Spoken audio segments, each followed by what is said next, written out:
പ്രിയപ്പെട്ട എല്ലാവർക്കും നമസ്കാരം. ഇതൊരു മാപ്പാണ്.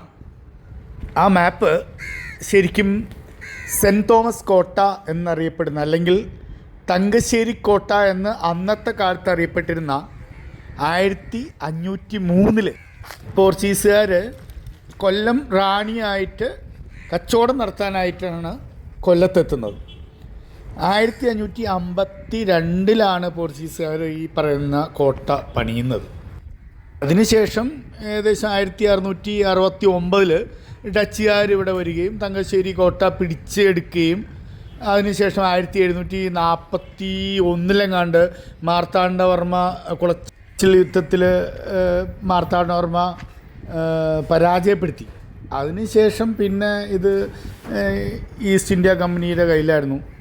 എന്തൊക്കെയായാലും ഒരു ചരിത്ര അവശേഷിപ്പ് 1500കളിൽ വച്ചൊരു കോട്ടയുടെ ചരിത്രം നാമാവിശേഷമായിക്കൊണ്ടിരിക്കുകയാണ്.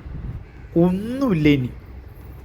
ഇവിടെ ഒരു ഫെൻസിങ് എങ്കിലും വച്ചിട്ട് ഈ ഇത്രയും നല്ലൊരു ഇതിനെ സൂക്ഷിക്കാനായിട്ട് പുരാവസ്തു ഒരു ബോർഡ് മാത്രം വച്ചിട്ടുണ്ട്. അവിടെ തൊടരുത്, അതിൻ്റെ അകത്ത് കയറരുത് എന്നതിൻ്റെ അപ്പുറം ഒന്നുമില്ല.